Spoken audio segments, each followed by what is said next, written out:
New talks of regulations and recession hits Bitcoin.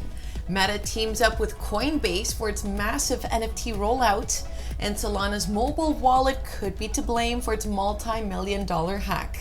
Here's your Altcoin Buzz news.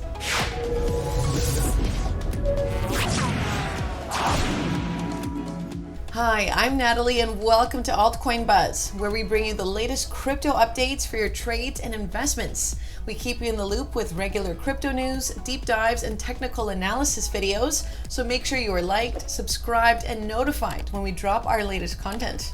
You can also check out Altcoin Buzz Access for more up-to-date crypto research. You can click the link in the description below. Just keep in mind that this is not financial advice. So let's dive into today's headlines.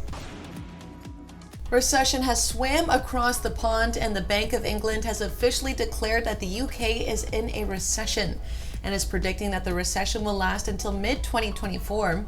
The UK is not sitting too pretty at the moment with inflation either, with rates expected to exceed 13% and interest rates making the biggest jump in 25 years from 0.5% to 1.75%.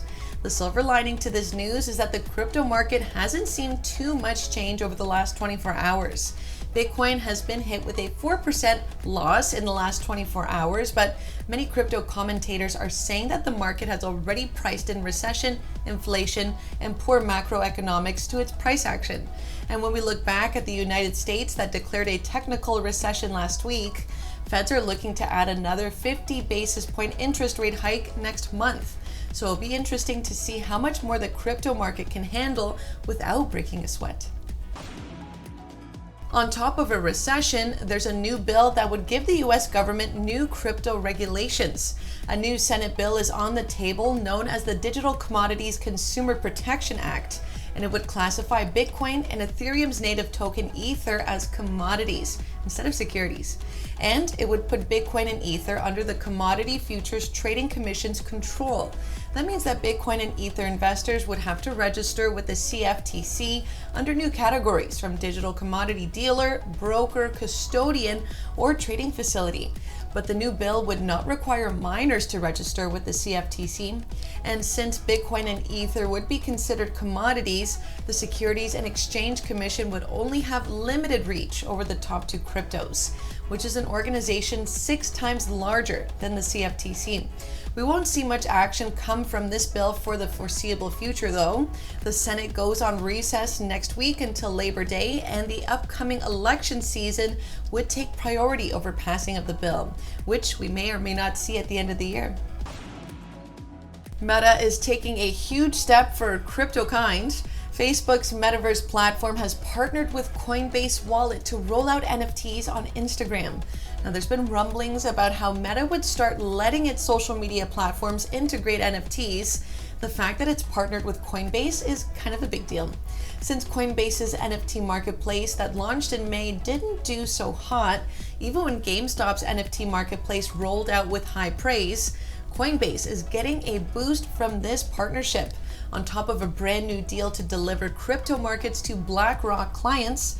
But back to Meta, this new step towards NFTs also brings third-party wallet connections for Trust Wallet and MetaMask. And we'll be seeing Instagram users across 100 countries start to showcase their digital assets after a successful test launch in May. So does Meta sound like it's heading in the right direction now? Let me know in the comments. Solana is still reeling from a $4.5 million hack from Tuesday night. But now the platform has identified the root of the hack, and it happens to be its very own Slope wallet app.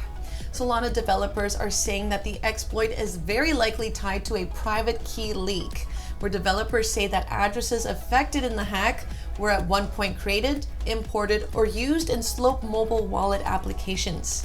The Solana team says that the exploit was only isolated to one wallet, and that hardware wallets used by Slope as well as the Solana protocol are still secure. But the investigation continues, and if you're looking for ways to keep your crypto secure, Maddie breaks down some top tips in this video on the link on the screen to give you some peace of mind. Acala's new ACA token staking is finally live. The DeFi parachain on Polkadot is giving its users rewards in ACA and AUSD when they stake the native token on Acala apps. This staking campaign is leveraging ACA buybacks with protocol-owned liquidity, which would redistribute liquidity provider tokens back to ACA stakers.